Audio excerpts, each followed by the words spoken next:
What if I told you the most dangerous object on Earth wasn't a bomb, a virus, or some ancient curse, but a small, heavy sphere that could fit in your hands? A sphere so deadly, it earned the nickname the Demon Core. This isn't science fiction. It's a terrifying true story from the dawn of the atomic age. Our story begins in 1946, just after World War II, at the Los Alamos Laboratory, the birthplace of the atomic bomb. Scientists were working with materials that humanity had never handled before. At the heart of this research was a 6.2 kilogram sphere of pure plutonium. Its official name was Rufus, but after its first fatal accident, it gained a much more sinister title. This plutonium core was designed to be the heart of a third atomic bomb, but with the war over, it became a tool for research. The goal was to understand just how close you could bring this core to criticality, the point where it would unleash a self-sustaining and deadly nuclear chain reaction. Think of it like a sleeping dragon. The scientists wanted to see how close they could get to wake it up without getting burned. The first person to fall victim to this dragon was a physicist named Harry Daghlian. In August 1945, Daghlian was performing an experiment alone at night. He was carefully stacking tungsten carbide bricks around the plutonium sphere. These bricks acted as neutron reflectors, bouncing stray neutrons back into the core and pushing it closer to criticality.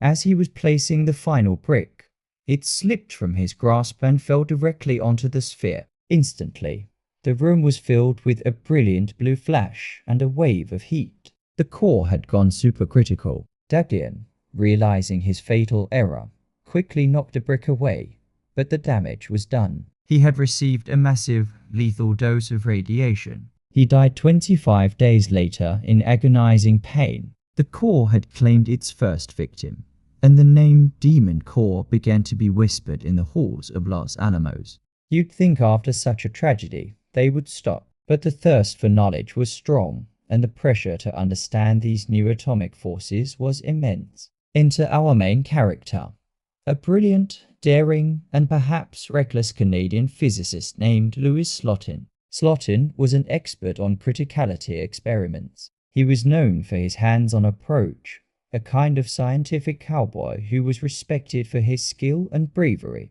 Slotin had become the lab's foremost expert in this dangerous test, which he called tickling the dragon's tail. He had performed the experiment dozens of times. His method was even riskier than Daghlian's. He would take the plutonium sphere and place it inside a larger, hollow sphere made of beryllium, another neutron reflector. To keep the two spheres from touching and triggering a reaction, he used a surprisingly low-tech tool, the tip of a flathead screwdriver. By manually adjusting the gap with the screwdriver, he could control the reaction with his own hand, bringing the core to the very edge of criticality. His colleagues were nervous. They warned him that his technique was too dangerous, that there was no margin for error. The famous physicist Enrico Fermi reportedly told Slotin that he would be dead within a year if he continued performing the experiment that way. But Slotin was confident, maybe too confident. He was scheduled to teach his replacement how to perform the procedure, and on May 21, 1946, he decided to demonstrate it one last time. 7 other scientists gathered around to watch. The room was quiet, the tension palpable. Slotin, in his usual fashion, held the beryllium hemisphere with his left hand and used his right hand to pry it open with the screwdriver. He was showing the others how to listen for the clicks of the Geiger counter, indicating how close the assembly was to going critical. It was a delicate, deadly dance he had perfected. And then the unthinkable happened. His hand slipped. The screwdriver slid out. The beryllium hemisphere dropped, closing the gap completely. The demon core snapped shut. In an instant, the room was engulfed in a blinding, silent blue flash of light. A wave of intense heat washed over everyone. The air ionized, tasting metallic. The dragon was awake. The core had gone supercritical, releasing a massive burst of neutron radiation. In that split second, Louis Slotin's instincts took over. He didn't freeze. He didn't run. He knew what he had to do. With his bare hands, he tore the top hemisphere of the core, breaking the chain reaction and stopping the flood of radiation.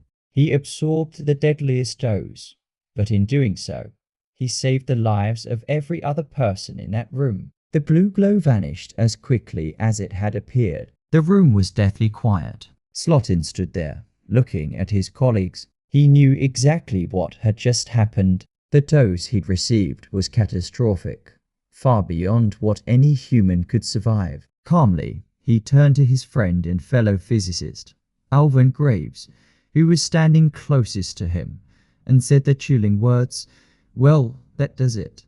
He then calmly instructed everyone on what to do. He told them to mark their positions on the floor so the radiation doses could be calculated. He escorted them out of the building. Outside, he began to feel the first effects, a sour taste in his mouth and a burning sensation in his hand. He was taken to the hospital, but everyone knew it was a death sentence. Over the next 9 days, Louis Slotin's body underwent a horrifying and rapid decay from acute radiation syndrome.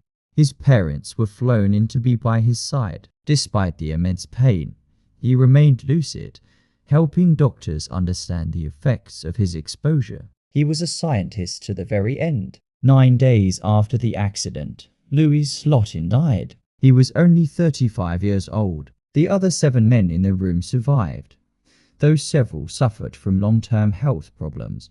Alvin Graves, who was standing closest to Slotin, received a high dose of radiation and lived with chronic neurological and vision problems for the rest of his life, dying of a heart attack 20 years later, which many believe was linked to his exposure. Slotin's heroic sacrifice marked the end of an era. After his death, all hands-on criticality experiments were banned, new safety protocols were put in place, and all future tests were done using remote-controlled machines from a quarter-mile away.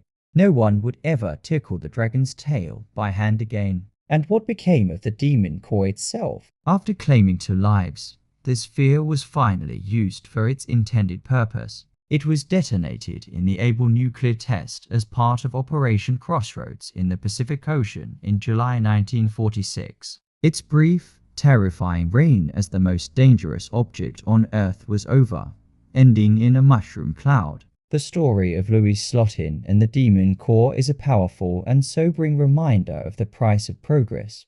It's a tale of genius, bravery, and the deadly consequences of pushing the boundaries of human knowledge just a little too far. Slotin was a hero who made the ultimate sacrifice, not in a blaze of glory on a battlefield, but in a quiet lab, saving his friends from an invisible enemy he had accidentally unleashed. His legacy lives on, not just in the science he helped pioneer, but in the safety rules written in his name, ensuring that no one else would ever have to face the dragon he so bravely fought. Thank you so much for watching. If you found this story as fascinating and chilling as I did, please hit that like button and subscribe for more deep dives into the hidden corners of history and science. Stay curious and stay safe.